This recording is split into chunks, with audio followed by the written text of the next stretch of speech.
नमस्कार दोस्तों, stock market studies में फिर से एक बार आपको बहुत-बहुत दिल से स्वागत करता हूँ। तो आज मैं फिर से आपके सामने 1 नहीं, 2 नहीं, 3-3 कंपनी के बारे में डिस्कशन करूँगा और आज का जो कंपनी बहुत इंटरेस्टिंग होने वाला है क्योंकि इस कंपनी के डिटेल्स के साथ-साथ कुछ अपडेट्स भी है, कुछ टेक्निकली चार्ट पैटर्न्स भी है जो मैं आपके साथ शेयर करने वाला हूँ। इस वीडियो को पूरा लास्ट तक ज़रूर देखिएगा क्योंकि इस वीडियो के अंदर कंपनी की सारी जानकारी मैं आपके साथ शेयर करूँगा और मेरा खुद का कहाँ पे ट्रेड है, वो भी मैं आपके साथ शेयर करूँगा। तो चलो देख लेते हैं कौन-सा कंपनी है इस वीडियो के अंदर। फर्स्ट जो कंपनी है जिसके बारे में चर्चा करूँ उसका नाम है जियो फाइनेंस। देखिए जियो फाइनेंस आप सभी जानते हैं, जो एक फाइनेंस ग्रुप की कंपनी है, मतलब एक एनबीएफसी कंपनी आप बोल सकते हैं। और बहुत सारे लोगों का कहना है कि जियो फाइनेंस जिस तरीके से कंपनी आगे बढ़ रहा है, अभी तो बिजनेस स्टार्ट भी नहीं हुआ, फिर भी जिस जिस तरीके से जियो फाइनेंस आगे बढ़ रहे हैं वो बजाज फाइनेंस को भी टक्कर दे सकते हैं। अभी देखिए बजाज फाइनेंस और जियो फाइनेंस में अंतर ज़्यादा नहीं है क्योंकि जियो फाइनेंस का मार्केट कैप 2,25,000 करोड़ के आसपास है और बजाज फाइनेंस का मार्केट कैप करीबन 4 लाख करोड़ के आसपास है। ऑलमोस्ट 50% डबल है। इसको क्रॉसओवर भी कर सकते हैं। देखिए यहाँ पे पॉइंट ए नहीं कि कौन किसको पीछे छोड़े, पॉइंट ए है कि आप जिस कंपनी को वो निवेश करके रखे हैं, क्या वो सही में आपको रिटर्न देने की कैपेबिलिटी रखते हैं? जो लोग सोच रहे हैं कि जियो फाइनेंस बजाज फाइनेंस को टक्कर देकर आगे चला जाएगा, जियो फाइनेंस सबसे ज्यादा रिटर्न देंगे बजाज फाइनेंस से भी कई गुना ज्यादा, तो मैं एक चीज बता दूं कि दोनों ही लार्ज के ब्लू चिप टाइप कंपनी बन चुके हैं। यहाँ पे दोनों कंपनी के ऊपर आप मल्टीबैगर रिटर्न के आशा कर रहे हैं तो आप भूल जाइए। यहाँ पे दोनों कंपनी में आपको एवरेज रिटर्न मिल सकता है। एवरेज मतलब एक एवरेज लेवल का जो रिटर्न मिलता है 15 से 20% के ऊपर, उसी टाइप के रिटर्न आपको 5 से 10 साल तक देखने को मिलेगा क्योंकि जियो फाइनेंस अभी तक फिलहाल के लिए लिस्टिंग हुआ है। अगर इसका मैं रिटर्न की कैपेसिटी देखूं तो यहाँ पे कुछ डेटा आपको नहीं दिखेगा क्योंकि कंपनी अभी भी 1 साल हुआ ही नहीं। हाल ही में फिलहाल 2023 में लिस्टिंग हुआ, अभी तक 1 साल हुआ नहीं, 6 to 7 मंथ हुआ है। तो जिसके चलते कंपनी के ऊपर टाइम लगेगा इसको आगे बढ़ने में और रिटर्न कमाने में। हाँ, एक बात सही है कि कंपनी का क्वार्टर रिजल्ट देखिए, अभी सेल्स तो ठीक ठाक दिख रहा है, अभी एक्सपेंस भी कंपनी कंट्रोल में रखा है, उसके बेसिस में कंपनी का नेट प्रॉफिट भी अच्छा खासा दिखने को मिला। और कहने का जो मेन मकसद है कि इतनी बड़ी कंपनी होने के बाद भी 200-300 करोड़ के आसपास कंपनी प्रॉफिट कर रहा है, तो क्या कंपनी के अंदर कुछ गड़बड़ी है? बिल्कुल नहीं। कंपनी का बिजनेस जो है देखा जाए तो फिलहाल के लिए स्टार्टिंग अभी तक नहीं हुआ है। कंपनी के जो इन्वेस्टमेंट है उसी से कंपनी को जो पैसा मिला है वही कंपनी प्रॉफिट एंड लॉस में दिखा रहा है। तो जब बिजनेस स्टार्ट हो जाएगा तब इस कंपनी का आपको सब कुछ डेटा देखने को मिलेगा क्योंकि आप खुद ही देख लीजिए, कंपनी का पी रेशियो 8,900। तो क्या 8,900 कंपनी का पी रेशियो है? क्या इस पी रेशियो पे कोई कंपनी टिक सकता है? बिल्कुल नहीं। तो बिजनेस जब तक ना स्टार्ट हो तब तक इसी तरीके से सिचुएशन आपको दिखेगा। इसमें आपको चिंता करने का जरूरत नहीं है कि कंपनी बेकार हो चुके हैं, क्योंकि यहाँ पे आप अगर खुद ही देखेंगे इंस्टीट्यूशन अच्छा खासा होल्डिंग कंटिन्यू कर रहा है। उसके साथ साथ अगर आप म्यूचुअल फंड के बारे में बात करें तो म्यूचुअल फंड में देखिए कंपनी अक्टूबर मंथ और सितंबर मंथ में कुछ खास नहीं कंटिन्यूसली सेलिंग प्रेशर था क्योंकि लिस्टिंग होने के बाद एक अच्छा खासा सेलिंग प्रेशर था। और उसके बाद देखिए नवंबर में बाई हुआ, दिसंबर जनवरी में सेल ऑफ हुआ, फिर से फरवरी मंथ में अच्छा खासा बाई हुआ। तो आज तक की सबसे ज्यादा बाई म्यूचुअल फंड ने फरवरी मंथ में किया है। तो अच्छा खासा बाई जब हुआ है तो अच्छा खासा ग्रोथ भी होना चाहिए था। तो कितना ग्रोथ हुआ चलो मैं आपको दिखाया तो हूँ। देखिए चार्ट पैटर्न्स में किस तरीके से शानदार पैटर्न बना। तो पहले एक पैटर्न यहाँ पे क्रिएट हुआ कफ विथ हैना पैटर्न्स का। तो जब भी यहाँ पे ब्रेकआउट किया और रिटेस्ट किया तब मैंने एंट्री लिया और मेरा टारगेट यहाँ तक था, टारगेट अचीव हो चुके हैं। सेकंड एंट्री लेवल फिर से यहाँ पे बनने जा रहा है, तो मैं फिर से एक बार एक छोटा सा रिक्सी ट्रेड यहाँ पे जरूर लेने वाला हूँ। मगर मुझे नहीं लग रहा कि यहाँ पे फ्रेश कुछ बड़ा टारगेट अचीव होने के लिए टाइम लगेगा क्योंकि आज देखिए मार्केट अभी लगातार एक प्रेशराइज में है। ओपन होता है पॉजिटिव में और क्लोजिंग होता है नेगेटिव में, और कभी कभी नेगेटिव में क्लोजिंग होता है और मार्केट क्लोजिंग होता है पॉजिटिव में। तो ये जो सिलसिला है अभी जारी रहेगा क्योंकि मार्च का मंथ है। मार्च का क्वार्टर में हमेशा आपको इस तरीके से सिचुएशन देखने को मिल जाता है क्योंकि मार्च के क्वार्टर में आपको एक चीज को ध्यान रखना होगा कि मार्च के क्वार्टर में हमेशा आपको एक प्रेशराइज होता हुआ देखने को मिलेगा, एक बिग प्रेशर बनता हुआ देखने को मिलेगा क्योंकि ग्लोबली मार्केट के साथ साथ इंडियन मार्केट भी ईयर एंडिंग का टाइम है। तो ईयर एंडिंग के टाइम में कंपनी के क्वार्टरली रिजल्ट, फोर्थ क्वार्टर के रिजल्ट भी आएगा। उस टाइम में थोड़ा सा वोलेटिलिटी आपको देखने को मिल जाएगा, तो जिसके चलते अभी संभल के काम करना ठीक रहेगा। अभी तक मेरा कोई ट्रेड नहीं बना क्योंकि यहाँ पे कुछ टाइम अगर बिताए उसके बाद कुछ पैटर्न्स बने तब मैं जरूर एंट्री लूंगा। उससे पहले कोई एंट्री यहाँ पे नहीं लेने वाला हूँ। तो आपके क्या ओपिनियन है जरूर मुझे कमेंट्स करके बताना। तो नेक्स्ट जो कंपनी है उसका नाम है एमसीएक्स, जिसको हम लोग multi commodity exchange of India limited का नाम से जानते हैं। तो एमसेक्स के बारे में बात करूं तो कंपनी का टोटल कैपेसिटी कितना है, मार्केट कैप 16,200 करोड़ के आसपास है। इस कंपनी के दो खासियत पॉइंट मैं आपको बताऊंगा। दो खासियत पॉइंट क्या है?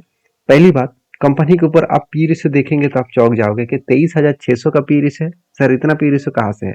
एक्चुअली यहाँ पे कुछ पी रेशियो में थोड़ा सा कुछ डेटा मिस्टेक हो चुका है, क्योंकि कंपनी का जो एक्चुअली पी रेशियो है वो उसके बारे में बात करूं तो कंपनी का पी रेशियो देखने को मिलेगा 100 के आसपास, और ये life time P ratio high भी क्रॉस ओवर किया है, मतलब एक सबसे बड़ा हाई लेवल में पी रेशियो जा चुके हैं। और कंपनी के करंट जो मतलब जो प्राइस है, सॉरी, जो मीडियम जो पी रेशियो है 5 साल की, वो कितने हैं, 37 के आसपास। मतलब पी रेशियो 37 के आसपास है और कंपनी का पी रेशियो चला गया 100 के आसपास। मतलब एक अलग लेवल का पी रेशियो यहाँ पे देखने को मिले। और इसी पी रेशियो के हिसाब से मैं बात करूँ तो कंपनीज के ऊपर एक बेस्ट पॉजिटिव पॉइंट्स आपको देखने को मिल सकता है, क्योंकि जब पी रेशियो का करेक्शन होगा तब कुछ धमाका आपको देखने को मिलेगा। और इतना हाई पी रेशियो होने के कारण मुझे लग रहा है इसी कारण के वजह से शेयर में एक इतनी लंबा जर्नी होने के बाद एक बिग प्रेशराइज बनता हुआ देखने को मिला है। अभी देखिए जिस तरीके से करेक्शन हो रहा है, एक रेंज के हिसाब से कंपनी ट्रेड कर रहा था, उसके बाद देखिए ऊपर गया, उसके बाद रिटेस्ट किया, फिर से ऊपर जाने की कोशिश किया, नीचे आया। क्यों? क्योंकि देखिए यहाँ पे एक रेंज बन रहा है, वो किस तरीके से रेंज, यहाँ पे जो हाई है उससे नीचे हाई बना, इसका मतलब यहाँ पे हायर हाई नहीं, हायर लो बना है। तो इसका हायर लो बनते बनते वो नीचे आने की कोशिश करेंगे। तो कहने का मतलब है कि कंपनी के ऊपर एक प्रेशराइज है, क्योंकि एमसेक्स मल्टी कमोडिटी एक्सचेंज है, मैं पहले ही बोल चुका हूँ। ईयर एंडिंग पीरियड में जब मार्च मंथ आते हैं, मार्च मंथ के टाइम में हर कोई सेक्टर के, हर कोई कंपनी के ऊपर एक प्रेशराइज बनता हुआ देखने को मिलता है। तो इसी कारण के वजह से एमसेक्स के ऊपर भी प्रेशर है।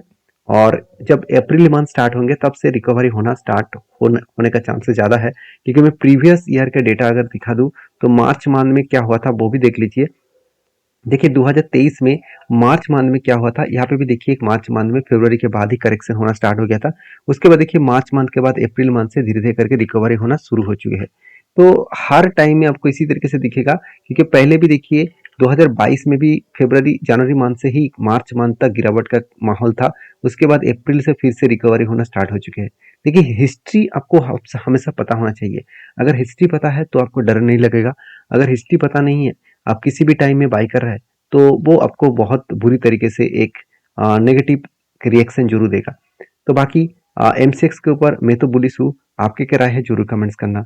और नेक्स्ट जो कंपनी है उसका नाम है सेंट्रल डिपोजिटरी सर्विसेज लिमिटेड। देखिए सेंट्रल डिपोजिटरी सर्विसेज लिमिटेड के बारे में बात करूं तो इंडिया के एक पॉपुलर कंपनी है, और सीडीएसएल जो है, जिसको central depository services India limited कहा जाता है, तो ये एक डिपोजिटरी फर्म है। सिर्फ यही एक अकेला कंपनी नहीं है डिपोजिटरी फर्म के ऊपर, और एक कंपनी है जिसका नाम आपको मैं बता दूं, उसका नाम है एनएसडीएल। तो एनएसडीएल का जो मार्केट शेयर है और एनएसडीएल जो कंपनी है वो देखा जाए तो बहुत छोटा कंपनी है, फिर भी सीडीएसएल के ऊपर ज्यादा से ज्यादा कंपनी खुद के डिपोजिटरी फर्म बना के रखा है। जैसे जीरोधा का भी अगर कोई भी शेयर आप बाई करके होल्ड करते हैं तो वो शेयर डायरेक्टली सीडीएसएल के पास चला जाता है। तो सीडीएसएल एक अलग जैसा मोनोपोली बिजनेस एंजॉय करता है, क्योंकि अगर आप कोई भी शेयर को होल्ड करें तो जब वो उसको बेचने के लिए जाएंगे तो डायरेक्टली आपको सीडीएसएल को चार्जेस देना पड़ेगा। एज ए देखा जाए तो इसका जो मोनोपोली बिजनेस कंपनी इंजॉय कर रहा है, एक्चुअली मोनोपोली नहीं, डिओपोली बिजनेस इंजॉय हो रहा है, क्योंकि सीडीएसएल अकेला नहीं है, एनएसडीएल भी है। तो इस दोनों कंपनी के ऊपर आपको इसी तरीके से सिचुएशन बनता हुआ देखने को मिलेगा। तो सीडीएसएल के ऊपर मैं सबसे पहले एक पॉइंट आपके साथ शेयर करूंगा। इसका इन्वेस्टर देखिए, देखा जाए तो म्यूचुअल फंड 8% होल्डिंग था, वो 13% होल्डिंग को लेके गए। और जो एफएस है, वो एफएस के बारे में बात करूं तो एफएस के पास देखिए 8% होल्डिंग था, अभी करीबन 11% के आसपास होल्डिंग है। और बाकी प्रोमोटर के पास भी होल्डिंग्स अराउंड 20% था, अभी 15% है। और सबसे ज्यादा होल्डिंग्स पब्लिक के पास है 45%। तो यहाँ पे क्वेश्चन आएगा कि सर इंस्टीट्यूशन के पास ज्यादा होल्डिंग नहीं है, पब्लिक के पास होल्डिंग है, क्या वो कंपनी रिक्स ही नहीं है? देखिए रिक्स तो है, हर कोई कंपनी के ऊपर रिक्स तो है, मगर एक कंपनी देखिए जाए तो 17,600 करोड़, मतलब एक स्मॉल कैप टाइप कंपनी है। तो उसमें आगे चलने का, आगे ग्रोथ होने का चांसेस बहुत ज्यादा है, पोटेंशियल भी बहुत ज्यादा है। देखिए आज इंडिया में सिर्फ 3.5% भी अभी तक लोग डायरेक्टली स्टॉक मार्केट के ऊपर निवेश नहीं करता है। तो जब लोगों को अवेयरनेस बढ़ेगा और पर कैपिटल इनकम भी बढ़ेगा, तो बहुत सारे लोग डायरेक्टली मार्केट के ऊपर निवेश करने के लिए आएंगे। तो आज जो मार्केट का सिचुएशन है, फ्यूचर में और भी लंबा जर्नी और लंबा ग्रोथ दिखेगा, तो उस टाइम में डायरेक्टली सीडीएसएल और एनएसडीएल को ही फायदा मिलेगा। तो इतने सारे डिटेल्स देखने के बाद आपको एक चीज मैं जरूर कहूंगा, इस कंपनी के ऊपर जो म्यूचुअल फंड है, म्यूचुअल फंड लगातार देखिए इस कंपनी के ऊपर एक साल में सेल किया, सॉरी एक मंथ में बाई किया, दूसरे मंथ में सेल ऑफ किया। तो बाइंग सेलिंग का जो सिचुएशन है वो कंटिन्यू जर्नी चलते रहते हैं।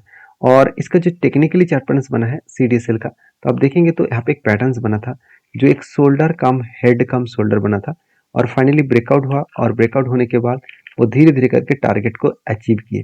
टारगेट अचीव होने के बाद फिर से एक पैटर्न क्रिएट हुआ, काफी धन्य पैटर्न। और देखिए फाइनली यहाँ पे पैटर्न्स होने के बाद फिर से बिग क्रैश हो गया।